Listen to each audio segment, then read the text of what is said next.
IMF نے net metering کو grass metering میں تبدیل کرنے کی کوئی شرط نہیں رکھی۔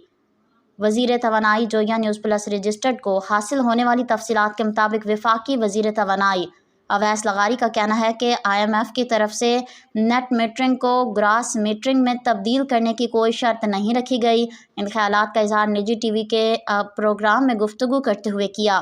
اویس احمد خان لغاری نے کہا کہ ہمارے اندازے کے مطابق 5 کلو واٹ سولر سسٹم کی قیمت پچھلے 2 سال کے مقابلے میں بہت کم ہے۔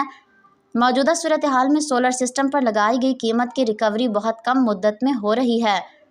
IMF کی طرف سے نیٹ میٹرنگ کو گراس میٹرنگ میں تبدیل کرنے کی کوئی شرط نہیں ہے۔ انہوں نے کہا کہ ٹرانسمیشن سسٹم کی کمزوری کی وجہ سے بجلی کی فی یونٹ ریٹ میں 2 سے 3 روپے زیادہ ہو جاتے ہیں، جبکہ بجلی تقسیم کار کمپنیوں میں چوری اور مافیاز چل رہے ہیں، جس کی وجہ سے بھی 5 روپے تک کا فرق ہے۔ وزیر توانائی کا کہنا ہے کہ کچھ تقسیم کار کمپنیوں کی نجکاری کرنا چاہ رہے ہیں، جس سے قیمتوں میں کمی ہوگی۔ عوام سے درخواست کرتا ہوں کہ کم بجلی استعمال کرنے والے پنکھوں میں سرمایہ کاری کریں۔